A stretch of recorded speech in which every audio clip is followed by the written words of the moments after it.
오늘 이야기해드릴 브랜드도 클래식함은 물론이고 마르지엘라부터 최근에는 헤드메이너, 보터까지 다양한 브랜드들과 협업을 통해서 새로운 모습을 끊임없이 보여주고 있는 곳인데요. 그 브랜드는 바로 리복입니다.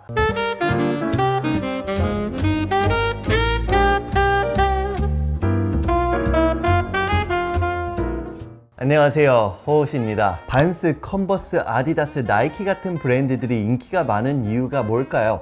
제가 생각하기에는 다양한 디자인과 합리적인 가격 때문에 많은 사랑을 받고 결과적으로 클래식의 반열에 올랐다고 말씀드릴 수 있을 것 같습니다. 그 다음 또 하나 인기가 많은 이유는 제가 생각하기에는 트렌드를 놓치지 않고 끊임없이 노력을 하고 있는 모습인데요. 바로 콜라보레이션을 통해서 클래식함과 트렌디함을 동시에 보여주면서 새로운 모습을 계속 보여주려고 노력을 했기 때문에 많은 사랑을 받고 있다고 생각을 합니다. 오늘 이야기해드릴 브랜드도 클래식함은 물론이고 마르지엘라부터 최근에는 헤드메이너, 보터까지 다양한 브랜드들과 협업을 통해서 새로운 모습을 끊임없이 보여주고 있는 곳인데요. 그 브랜드는 바로 리복입니다. 저도 리복 제품을 주변에서 많이 선물을 받기도 하고요. 특히 운동할 때 제가 자주 착용하고 다니는 브랜드이기도 한데요. 오늘은 바로 이 리복 이야기를 한번 해보도록 하겠습니다. 먼저 리복에 대해서 말하려면 그 전신에 대해서 말할 필요성이 있는데요. 1895년 조셉 윌리엄 포스터라는 사람이 영국 볼튼에서 할아버지에게 재화 기술을 배우고 있었는데요. 그 회사의 이름은 JW 포스터라고 명명했는데 나중에 그 두 아들이 가족 사업에 적극적으로 참여하면서 회사 이름을 JW 포스터 앤 선즈로 변경을 했습니다. 그 당시를 생각을 해보면은 신발에 대한 기술이 그렇게 뛰어나지는 않았던 시절이기 때문에 포스터는 계속해서 다양한 신발을 만들려고 노력을 했는데요. 그러다가 마침내 운동선수들과 러너들을 위해 특별히 제작이 된 가죽 러닝화인 포스터스 러닝 펌프로 알려진 제품을 개발을 하게 됩니다. 이 디자인을 자세히 보면 스파이크가 지면에 완벽하게 밀착되기 때문에 운동 능력을 향상시키는 데 도움이 되었는데요. 그래서 이 신발은 프로 운동선수들이 선택을 하게 되면서 그 효과를 얻다 보니까 자연스럽게 신발에 대한 선호도가 올라가게 되었습니다. 실제로 1924년 해롤드 아브람스는 JW 포스터 앤 선즈 러닝화를 신고 파리 하계올림픽에서 금메달을 딴 일화도 있습니다. 그래서 자연스럽게 이 신발은 영국 전역의 인기를 끌게 돼요. 그러면 이 회사가 언제부터 이 리복이라는 이름을 갖게 되었을까요? 1958년부터인데요.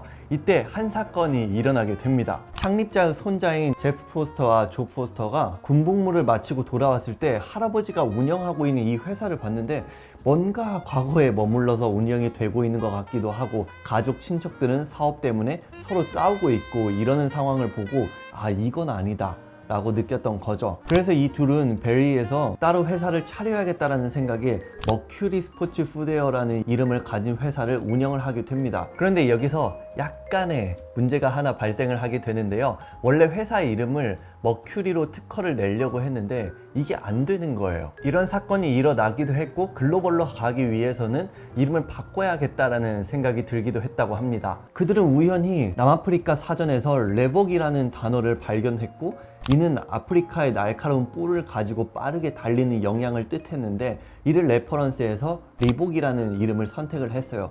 또한 이는 우아함, 스타일, 속도를 의미하기도 했기 때문에 신발이라는 카테고리에서 딱 맞는 이름이었던 거기도 했죠. 이를 계기로 이 회사는 영국 전역의 고객들을 사로잡기 위해서 새로운 방향으로 나아가려고 혁신적인 디자인들을 개발하기 시작하면서 브랜드를 다음 단계로 끌어올리려고 노력을 했습니다. 1960, 70년대에 걸쳐서 계속 러닝 스파이크 신발을 생산을 했는데요.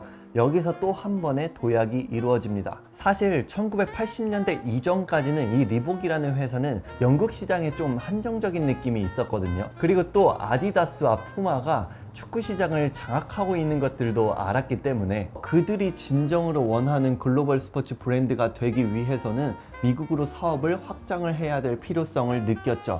그래서 리복은 영국 대표단의 일원으로 시카고에서 열린 스니커즈 트레이드 쇼에 참가를 하게 됐는데 이때 미국에서 아웃도어 사업을 하고 있는 폴 파이어맨이라는 사람이 리복을 눈여겨보게 됩니다.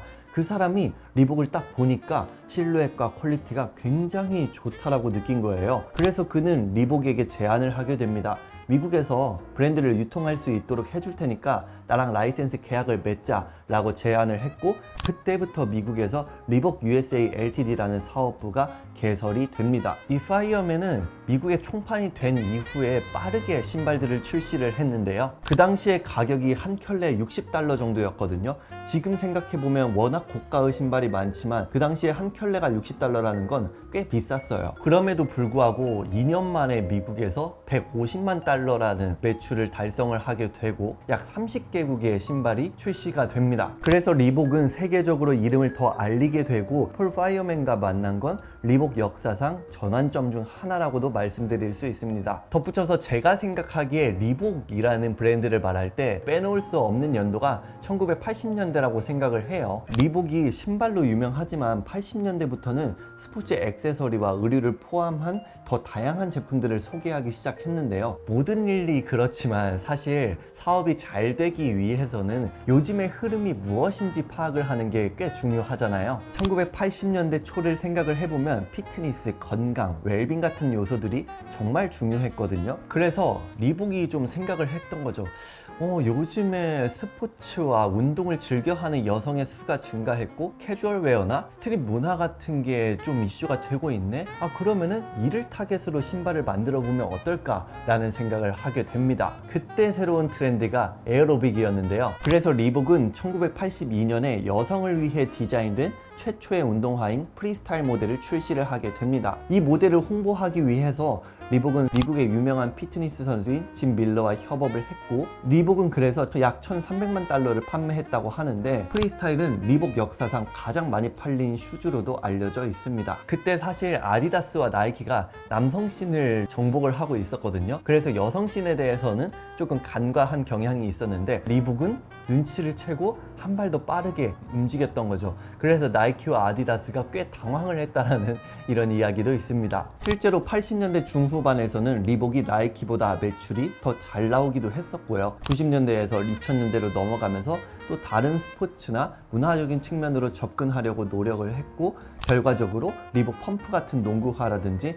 가장 유명한 제이지와의 협업을 이뤘죠. 2003년에 에스카터 컬렉션을 리복과 같이 출시를 했고, 이는 운동선수가 아닌 시그니처 운동화 컬렉션을 보유한 최초의 인물이 되었다라고도 알려져 있어요. 이 컬렉션은 얼마 지나지 않아 10,000켤레 이상 팔렸을 정도로 당시 회사 역사상 가장 빠르게 팔린 신발로도 알려져 있습니다. 이를 계기로 다른 브랜드들도 운동선수뿐만 아니라 다른 뮤지션들과의 협업도 활발히 이루어지게 됐죠. 그러다가 2005년에 아디다스가 리복을 인수하게 되었고요. 그 후 2021년에는 브룩스 브라더스, 노티카, 포에버 21 등의 브랜드를 가지고 있는 어센틱 브랜드 그룹이 리복을 인수하게 됩니다. 아마 제가 생각하기에는 많은 사람들이 나이키나 아디다스, 반스, 컨버스 같은 슈즈들을 가장 많이 주의 깊게 보실 거라고 생각을 해요. 저도 물론 이런 브랜드들의 행보를 주의 깊게 보고 있긴 합니다. 그런데 저는 리복의 행보가 좀 요즘 재밌더라고요. 이야기해드린 것처럼 리복은 전신까지 포함해서 100년 이상의 역사를 지닌 클래식한 브랜드라고 말씀드릴 수 있잖아요. 그래서 제품 하나하나를 살펴보면 전반적으로 심플한 디자인이 많기 때문에 크게 유행을 타지는 않는다고 생각을 하고요. 이런 디자인이 결과적으로 좋은 점은 디자인의 변형을 하기 쉽기 때문에 다른 브랜드와 콜라보를 하기가 좋거든요. 그래서 요즘 흐름을 보면 스트릿이나 아방가르드, 테크웨어 다양한 장르의 브랜드들과 협업을 하는 모습이 저는 좀 재밌더라고요. 우리나라에서는 강혁이라든지 송지호 같은 브랜드들과 협업으로도 유명하고요. 빔즈와 자운드, 엔지니어드 가먼츠 같은 여러 브랜드들과의 협업을 통해서 다양한 느낌을 보여주는 노력을 저는 흥미롭게 보고 있습니다. 최근에는 오프라인, 온라인에 상관없이 더욱더 재미있는 컨텐츠를 보여주고 있기 때문에 앞으로의 리복의 행보가 어떻게 이루어질지 저는 기대가 좀 되는 것 같습니다. 네, 오늘의 영상 여기까지 마치고요. 오늘도 구독과 좋아요, 댓글 꼭 남겨주세요. 감사합니다.